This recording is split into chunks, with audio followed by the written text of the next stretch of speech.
A kú déédé àsìkò yìí, kókó inú ìwé ìròyìn la mú wá fún yín láti inú àwọn ìwé ìròyìn ilẹ̀ Nàìjíríà. Orúkọ tèmi ni Ọmágbémisọ́lá Ọmọlọ́rọ̀mọdẹ̀. Ìjọba àpapọ̀ ti sọ gbangba wípé iléeṣẹ́ epo NNPCL kò ní owó láti fi ṣe àtúnṣe àwọn ọ̀pá epo. Mínísítà fún ọ̀rọ̀ epo Ẹnikin Lópóbìrí ni ó sọ èyí níbi ìpàdé Energy and Labour Summit fún ti ọdún 2024 tí ó ṣẹ̀ṣẹ̀ wá sí òpin, tí àjọ Petroleum and Natural Gas Senior Staff Association of Nigeria ṣe àgbékalẹ̀ ní ìlú Àbújá. Lópóbìrí, níbi tí ó ti ń sọ̀rọ̀ lórí ìdásílẹ̀ okòòwò epo láti ilẹ̀ òkèèrè, ni ó mẹ́nuba ìdí tí orílẹ̀-èdè ṣe gbọ́dọ̀ ṣe àtúnṣe ọ̀pá epo tí ó ní wọ́n ti gbó, ìgbà ti lọ lórí wọn. Ó ní bí ó tilẹ̀ jẹ́ wípé orílẹ̀-èdè lè pèsè kọjá 1.7 million barrel epo rọ̀bì, ìṣòro ibẹ̀ ni wípé báwo ni wọ́n ṣe fẹ́ gbé epo ọ̀hún dé ibi wọ́n ti fẹ́ fọ̀ ọ́. Ó ní láti 1960 sí 1970 ni wọ́n ti kọ́ ọ̀pá epo tí iṣẹ́ wọn ti parí. Ó ní èyí ló ṣe rọrùn fún àwọn tí ó ń bẹ́ ọ̀pá epo láti bẹ́ ẹ nítorí wọn kò lágbára mọ́. Lópóbìrí ní lótìítọ́ NNPCL ni ó yẹ kí wọ́n sọ ọ̀rọ̀ wọ̀nyí fúnra wọn, ṣùgbọ́n òun kò lérò bóyá wọ́n ní owó láti tú ọ̀pá epo tó ti gbó ṣe.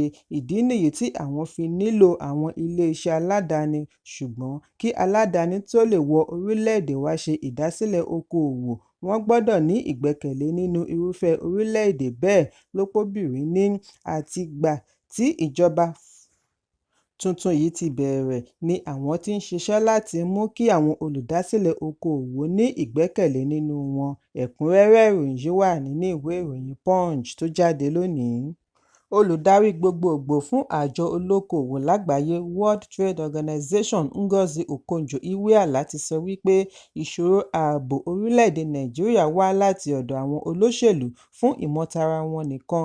Níbi ìdánilẹ́kọ̀ọ́ tí ó wáyé lánàá tí wọ́n pe àkọlé rẹ̀ ní A Social Contract for Nigeria's Future, ni mínísítà fún ìṣúná àná ti fìdí ẹ̀ múlẹ̀ wípé kò lè sí ìdàgbàsókè ní orílẹ̀-èdè láì ní ètò ààbò tó péye.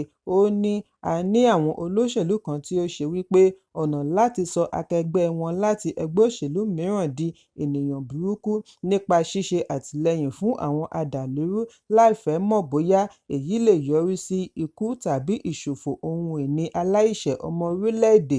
Èyí gbọ́dọ̀ wá sí òpin.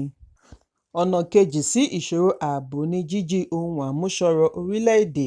Ó ní jíjí epo rọ̀bì ti ní ipa lára orílẹ̀-èdè.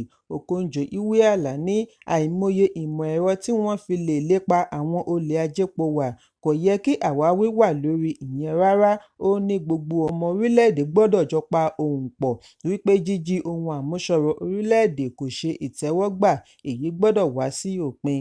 Ẹ̀kúnrẹ́rẹ́ ìròyìn yìí wà nínú ìwé ìròyìn Punch tó jáde lónìí.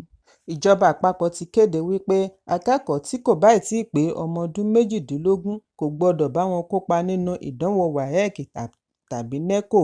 Mínísítà fún ètò ẹ̀kọ́ akàwé gboyè Tahir Mamman ni ó ṣe àfihàn yìí níbi ìfọ̀rọ̀wánilẹ́nuwò orí ẹ̀rọ amóhùnmáwòrán Channels lálẹ́ àná ọjọ́ Àìkú. Ó ní àjọ alámòjútó ètò ìdánwò WAEC àti NECO gbọ́dọ̀ mú àṣẹ yìí múlẹ̀ fún àwọn akẹ́kọ̀ọ́ tí ó bá fẹ́ ṣe ìdánwò méjèèjì. Mínísítà ní èyí kìí ṣe òfin tuntun, ṣùgbọ́n láti fìdí òfin tó ti wà tipẹ́ múlẹ̀. Ó ní àwọn ń ṣe èyí láti fi rán ará ìlú létí. Bákan náà ni òfin yìí wà fún akẹ́kọ̀ọ́ tí ó bá fẹ́ kọ ìdánwò JAMB. Ẹ̀kúnrẹ́rẹ́ ìròyìn yìí wà nínú ìwé ìròyìn Vanguard tó jáde lónìí. Alága àjọ òṣìṣẹ́ orí omi lórílẹ̀-èdè Nàìjíríà ẹ̀ka ìpínlẹ̀ Bayelsa, Ipigansi Ogoniba sọ lánàá wípé ẹnìkan ni wọ́n ti fìdí ẹ̀ múlẹ̀ wípé ó jáláìsí níbi ìjàmbá ọkọ̀ ojú omi mìíràn tí ó wáyé láàrin ìpínlẹ̀. Níbi ìfọ̀rọ̀wánilẹ́nuwò ni Ogoniba ti ṣàlàyé wípé èrò 15 ni ó wà nínú ọkọ̀ ayárabíàṣá Speedboat kí ó tó dojú dé ní ọjọ́ Àbámẹ́ta ní agbègbè Òkùbíẹ̀, ìjọba ìbílẹ̀ Gúúsù Ìjọ́, kí àwọn ará agbègbè tó súré dóòlà wọn, ṣùgbọ́n ẹnìkan ni wọn kò rí dóòlà. Wọn kò tíì rí àrídájú ohun tí ó fa ìjàmbá ọkọ̀. Síwájú àkókò yìí ni ìjọba ìpínlẹ̀ Bayelsa ti kéde àwọn ìgbésẹ̀ tí ó lè dènà ìjàmbá ọkọ̀ ojú omi lẹ́yìn ìjàmbá iná tí ó jó ọkọ̀ ojú omi onígi tí ó mú ogún ènìyàn rì sínú omi tí wọ́n fi jọ́lọ́run nípè. Lára àwọn ìgbésẹ̀ wọ̀nyí ni dídènà iná dídá nínú ọkọ̀ àti gbígbé epo bẹtiró tí ó kọjá èyí tí ọkọ̀ nílò láti fi rìnrìn àjò, wíwọ aṣọ ìdáàbòbò ẹ̀mí life jacket àti bẹ́ẹ̀ bẹ́ẹ̀ lọ. Ẹ̀kúnrẹ́rẹ́ ìròyìn yìí wà nínú ìwé ìròyìn Punch tó jáde lónìí. 2,640 àwọn tí ó ti kú àti ghost pensioners ní ìjọba ìpínlẹ̀ Enugu ti ṣe àwárí pé wọ́n ṣì ń gba owó oṣù lọ́wọ́ ìjọba. Bákan náà ni ìjọba kéde wípé àwọn ti bẹ̀rẹ̀ sísan owó àwọn òṣìṣẹ́-fẹ̀yìntì ìjọba ìbílẹ̀.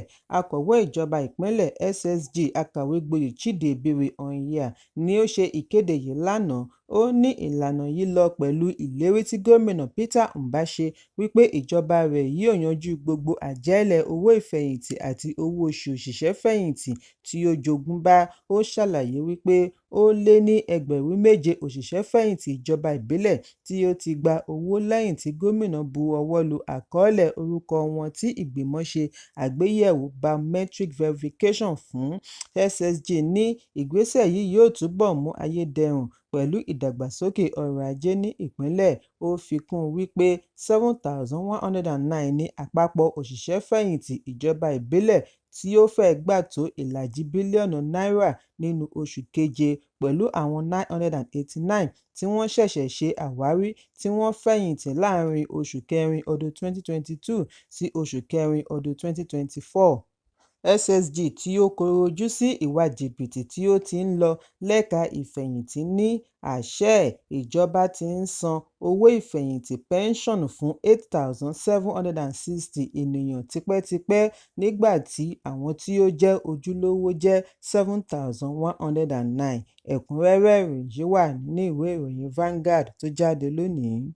Afurasí ajínigbé kan tí orúkọ rẹ̀ ń jẹ́ Tósìn Ọ̀kẹ́ pẹ̀lú ìnagijẹ Old Soldier tí ó wà lára ikọ̀ ajínigbé tí wọ́n jí oníṣòwò epo kan gbé ní ojúnà Adó ní Àjà lóṣù mélòó sẹ́yìn ti ṣe àfihàn bí ó ṣe ná owó tí wọ́n pín fún nínú owó ìdásílẹ̀ ransom tí wọ́n gbà. Ọ̀kẹ́ ṣàlàyé wípé wọ́n fún òun ní $1,700 nígbà tí ó pààrọ̀ rẹ̀ tán ni ó di $1.8 million mọ́ lọ́wọ́.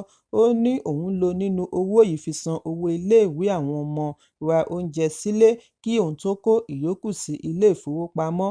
Ọ̀kẹ́ ní òun kábàámọ̀ ìgbésẹ̀ yìí, òun kò tiẹ̀ mọ̀ bóyá iṣẹ́ ayé ni. Oníṣòwò epo yìí ni a gbọ́ wípé ó wà níbi ìwakùsà ilẹ̀ rẹ̀ kí àwọn ọkùnrin 6 tí wọ́n dìhámọ́ra ogun tó kọlù ú tí wọ́n sì jí i gbé lọ nínú ọkọ̀ ojú omi ayárabíàṣá speedboat. Àwọn wọ̀nyí yìnbọn sókè bí wọ́n ṣe ń lọ láti fi lé ẹnikẹ́ni tí ó bá gbìyànjú àti súnmọ́ wọn sẹ́yìn.